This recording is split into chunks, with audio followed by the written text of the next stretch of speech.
Hi everybody, my name is Chantelle Neufeld, and this is our first podcast. I'm here with my very good friend, Tamara, Franz. Yes, and we are calling this Intuitive Conversations because every time we get together, we have intuitive conversations, and we just wanted to share them with you. Great. So we wanted to start by talking a little bit about ourselves and our journey, and maybe it'll resonate with some people out there. Yeah, so my journey, long story short, I'm the oldest of 10 kids, and I grew up homeschooled, and it was in Bill Gothard's program, which is very cultish. And also, the church that my parents went to was also very cultish. And so I was left with feeling like I had to be perfect all the time, and also feeling rejection for not following the program.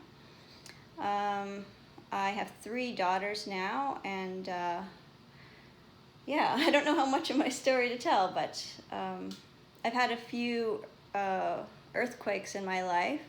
My parents changing religions, that was a big earthquake because it kind of caused a family split or fallout. Then 2 of my siblings died, one from cystic fibrosis and one from suicide, and so that was a lot of complicated grief to deal with, especially seeing people like in my family that I had been estranged from.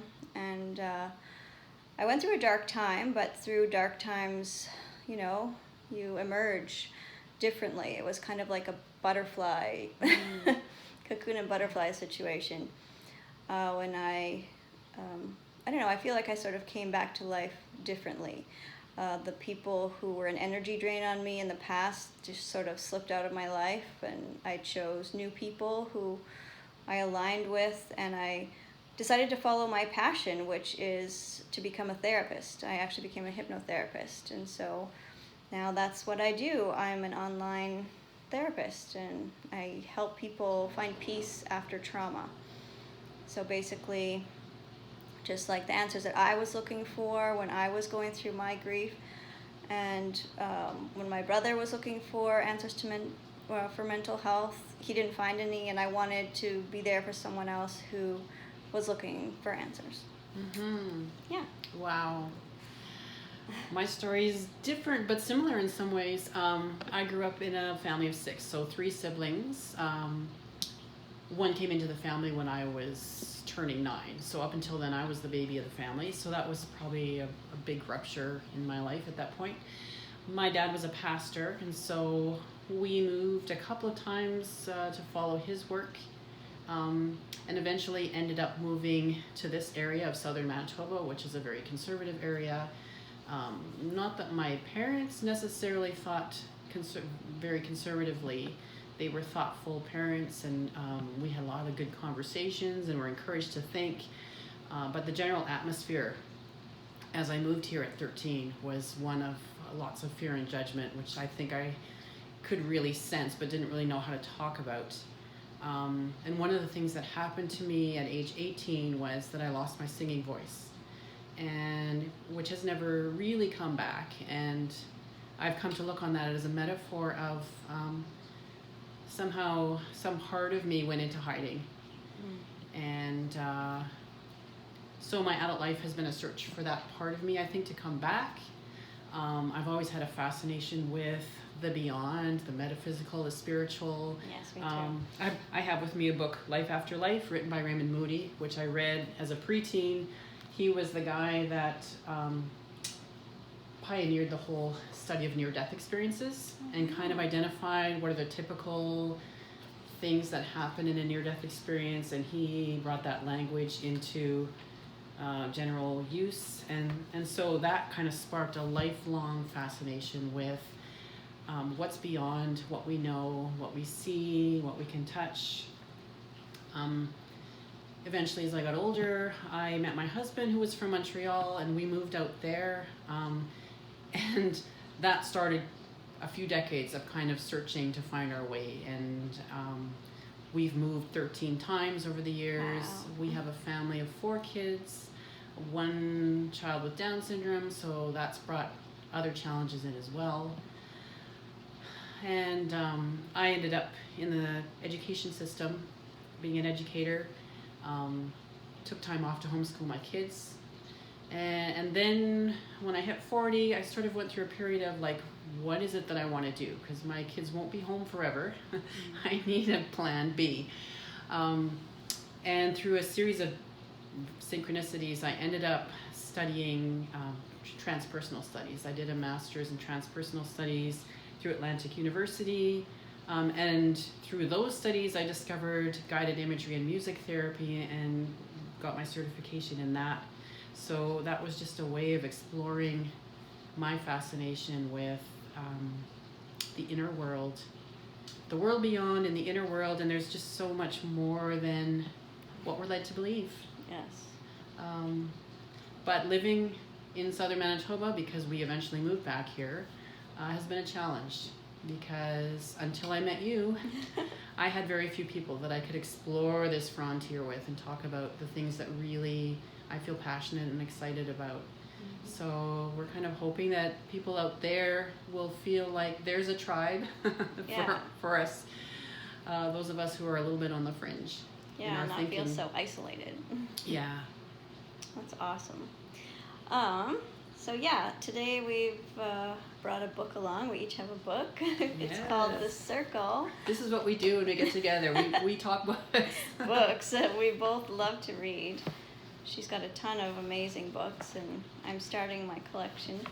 I guess I do a lot more article reading than books, but I do have a lot of books on Kindle. It's just... Yeah. Anyway, so this book today is called The Circle by Laura Day, How the Power of a Single Wish Can Change Your Life.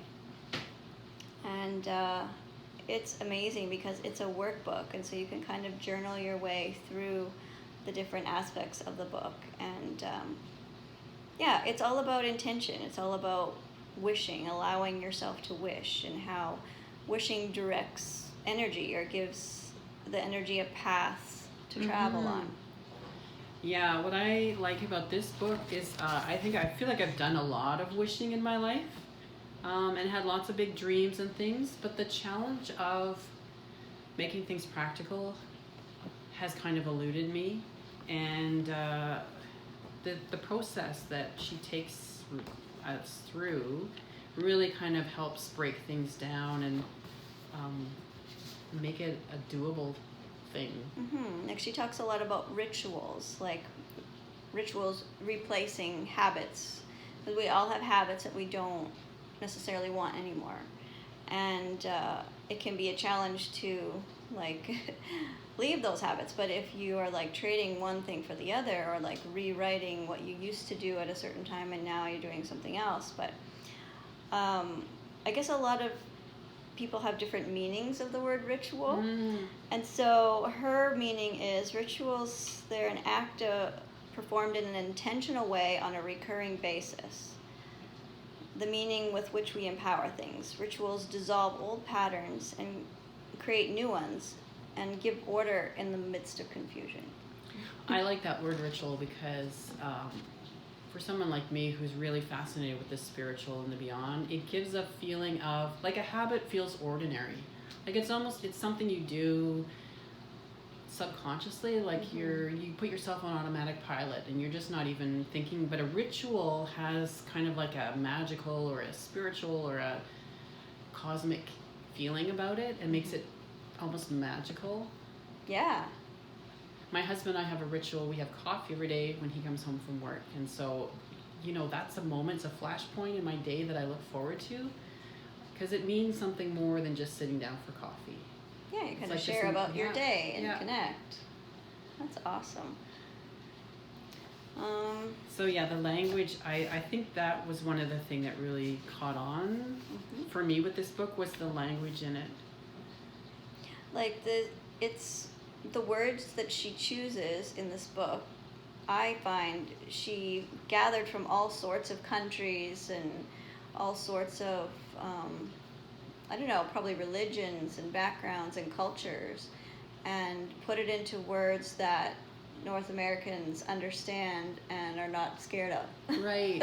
But there are also big words like intentionality, embodiment, synchronicity. Like they all just have a feeling of expansiveness. You know, like it calls you into your larger self. It's not, I think that's the problem that I've had with The Secret. Like The Secret was the big sort of new agey, I'm going to manifest this in my life. And it sort of became about, I want, right? I'm going to attract, I want to be wealthy. I want to have this car. I want to have this. So all I have to do is do my affirmations and whatever. I feel like that's so small. Yeah. Because it's just about, you know, a material life here, now.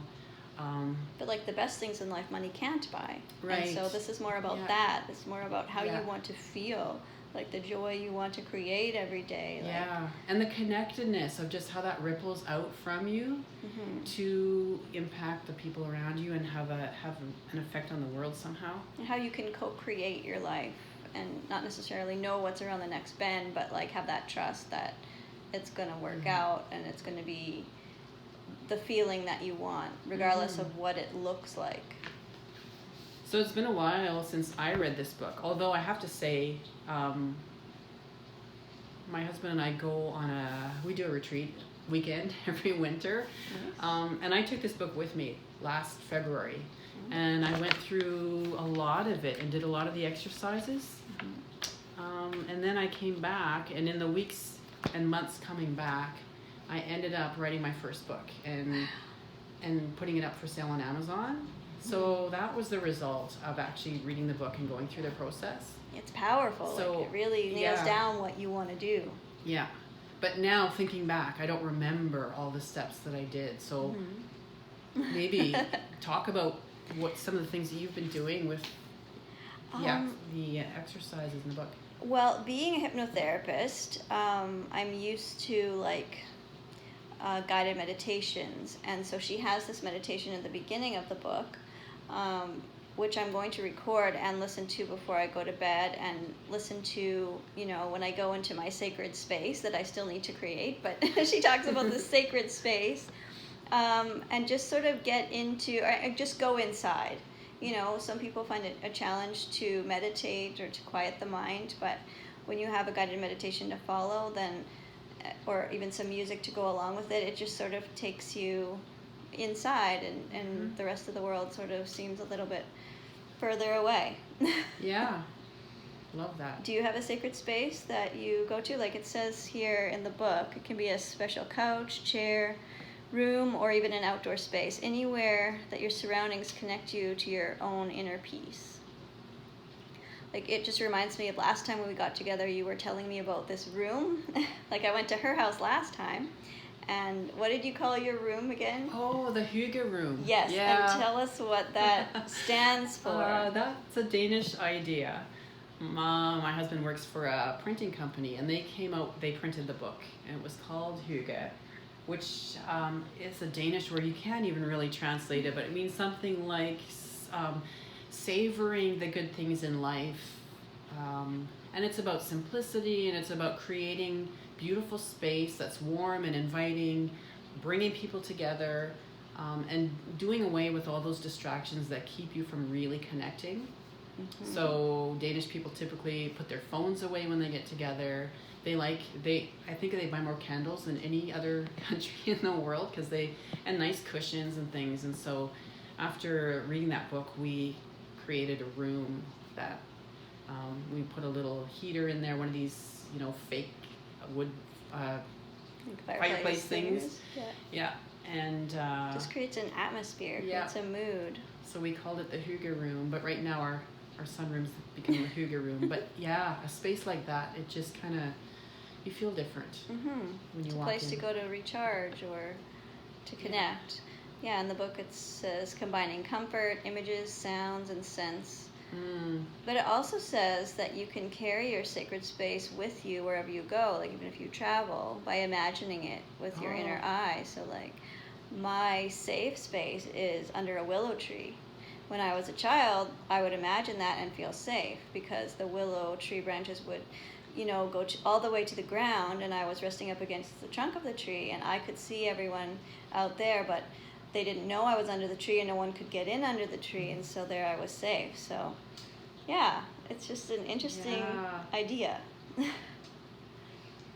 Oh, there's so many cool things. She talks about honoring our journey, like mourning our losses, letting go of things that are not serving us anymore, making room for new things to come in. So often we want to manifest something new, and our life is so full, or there's an inner war going on inside of whether we want it or we don't, that how can it even manifest, right? So yeah. And I closed the book. I had read a quote earlier. I think it's so easy to blame ourselves. And even the whole new agey kind of idea of The Secret is kind of like, well, if you're not manifesting what you want, then maybe you're not doing it right, or you're not positive enough, or you're not using your affirmations properly, or and I sort of come to look at things as energy. So energy can flow freely, or it can get stuck. And I think the steps that she goes through in here are a really helpful way of moving energy that could be stuck. And you know how powerful visualization is. Yeah, well, that is the work that I do for people who don't have a workbook and who don't like to read. They can come to me for a session, a hypnotherapy session, which is just a guided meditation, guided visualization. And that's what it does. It gets to the root of the problem, the source event, and it moves that stuck energy. Or if there was trauma involved, then releasing that electrical charge stuck in that emotion. It's kind of like thinking about bubbles or balloons in your body. And when people don't express what's coming through, the emotion that's coming through, and they just stuff it down, suppress it, then it just gets all clogged up, and that can create health issues too. And so, oh yeah, for sure, like you said, the energy needs to move. Yeah. And that's a nice thing too about the guided imagery music work that I do, which is similar but with music. And because the music keeps flowing, you know, it pulls you along with it. So there's less chance of just sitting in a stuck, because you're imaging it with music, and it just carries you forward.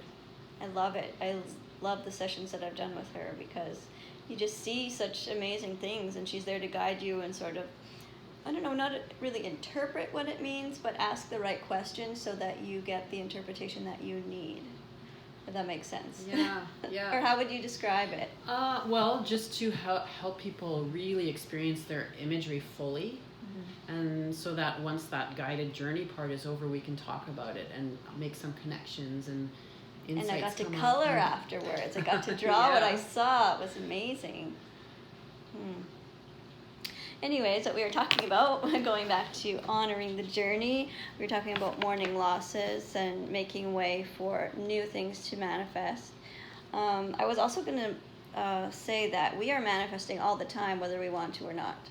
That's true. Like good and bad. Absolutely. Like people who are always seeing negativity seem to have more negativity show up in their life. So it's not about if we're doing it right or wrong necessarily. It's just recognizing that we are manifesting and choosing in the moment to be like, focus on the thing we want. And that's why I love your name, Mindful Regeneration, because it's true, we're manifesting all the time, but when we're not conscious of it, it feels like the world is against us, right? Or you can feel like nothing goes your way. You can feel that energy being stuck, but you're not necessarily conscious that it's within you that it's stuck. And you don't necessarily know what to do with it. Right, and so the mindfulness is about just the awareness, recognizing when something is there, or and also not only like making way for new things to show up in our life, but also celebrating victory, celebrating success. Like so often good things happen in our lives and we don't take the time to like tell about it. You know, we're so busy telling people about our sad stories and I had this sort of a week. Well, why not say the good things that happen too, right? Like I need to... It seems like no matter what system I've read about or stumbled into, because I'm kind of an explorer of different thought systems. And the two practices that seem to be recommended across the board are meditation, so quieting the mind, and gratitude.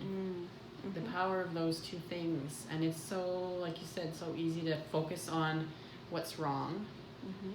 And we're kind of a diagnostic culture. We're always looking for what can be fixed, whether it's in school or the health system or whatever. But being proactive and being the creator of your experience is much more empowering.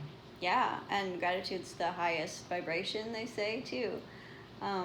I heard another quote, it's impossible to be depressed and grateful at the same time. So, you know, that is something I've done a few times. I've caught myself in it, in wallowing in the depths of despair. I have found, because you and I both have been through some really challenging things. I didn't mention before that I'm just coming out of a cancer journey. So still in recovery from that. It takes time, it takes a toll, but I found that going through some of those really tough things, the gratitude that I experience afterward is so much deeper, because you just don't take things for granted. Don't take life for granted. We've come out of some real financial hardship, and having things come together that almost seem improbable, more than coincidence, like something at work was helping us forward. Having experiences like that just makes me feel like I have so much gratitude. Well, they say that, like, you can only go as high or as happy as you also go as low or as sad, or... Does that make sense? Well, yeah, it does make sense, because one of my favorite guys, Matthew Fox, he's a theologian, but he says something like, the Grand Canyon has nothing on the human soul that is carved with experiences of sorrow and all that kind of thing. And if you can imagine a beautiful landscape like that inside each person, how gorgeous the Grand Canyon is, and it's so expansive and mystical, and to think of people being carved by their experiences has kind of, that's a metaphor that I've kind of held on to. And I go back to that when I'm going through something hard, because I feel like, okay, there can be something beautiful that comes out of this, and I can bring that into the world. Yeah, and so often after a time of confusion, whether it lasts a few hours, a few days, a few weeks, there's always clarity and a new learning or a new level of understanding that comes from that confusion or that low point. Yeah. Like, it's like the rainbow after the rain. Yeah. Yeah, it was funny when I was diagnosed with cancer. You go through all kinds of things, and I remember writing a blog, and I was a bit cynical about all these book titles, The Gift of Cancer, and what I learned from cancer, and it's like, oh yeah, cancer is this wonderful gift, right? But if you're open, and it takes time, it's going on almost 2 years since I was first diagnosed, then if you allow for the fact, not that people will say everything happens for a reason, and that seems a little bit too glib sometimes, but if you allow for the fact that a hard experience can do that carving and work something beautiful in you and in your life, then over time you can see that happening. Yeah, I said something similar this morning about my brother and sister. Like, of course, I would never choose to have anything bad happen to anyone I love, and that was the worst time of my life. And yet, it caused me to, like you said, know what's important in life and actually go for the joy, like go for what I want instead of like... And it also means that in your work you can be there for people who go through those kinds of experiences, because you're like the guide who has blazed the trail and been on that landscape before, so you can guide them through it. Well, there's good and bad in everything. Someone can say, how was your day? And you can say good, but if everyone's being honest, they probably had some good and some bad in their day, Yeah. So. Well, and sometimes the days that suck the worst are the days you learn the most from. I've had some really terrible teaching assignments in over the years, and I've probably had to do the most learning and growing out of those, and it's not fun at the time. Yeah, but so much can come of it, you know? Yeah, and you know, we wrap ourselves around, we try so hard to shield ourselves and our kids from the hard things in life, not realizing that, you That's know, what makes us actually that grow. carving, it has to happen. So back to the book, because this is what we always do. We just go off and talk about all the things, but I don't know, everything is interconnected, so... Yeah. It just feels like she has 3 kind of phases in her process: initiation, apprenticeship, and mastery. And we were talking about the kind of language that she uses. I just feel like it's almost like you enlist help from a source larger than you to take you through this process. And it's about so much more than what I want, but there's lots of wonderful things like have you done any of the visualization pieces? Yeah, a little bit. And the part where you write about your circle, your vision, what your dream is, and it's talk a bit very about how exciting. I kept a bit of a journal. I don't know, like I really want to read it again. It's like something that you're going to get something new out of every time you read it. It's a process to do again and again. Yeah. It's like a journal. It's like almost like you're being handed an empty journal, but with prompts along the way. Yeah. And this is the exact prompts that you need at the exact right time. One of the quotes in the book that relates to what we were talking about before was to shift from seeing life as a struggle to seeing it as a challenge to grow. Yeah. So it's kind of like that when you go from victim to empowered, or you know, there is that time in everybody's life where they decide to stop being the victim and you talked about the butterfly before. Yeah, it's right? like so that. There's always that thing about you don't help a butterfly out of the chrysalis. And it needs the time, it needs to struggle out of there, and in order for the structure to solidify and the wings to grow and everything. And if you interrupt that process and try to help, you'll cripple it. Yeah, and that's been a challenge as a parent too, because I had such the wrong view of emotion. Like I saw all negative emotions such as fear, sadness, guilt, anger, all those things.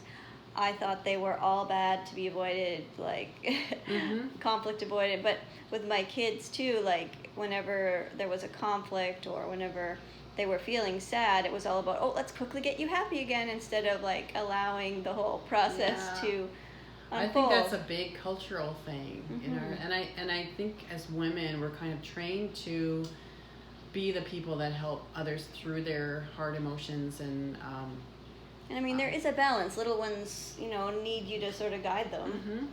But it would be so healthy if we could raise kids talking about their emotions. Like, what does that feel like in your body?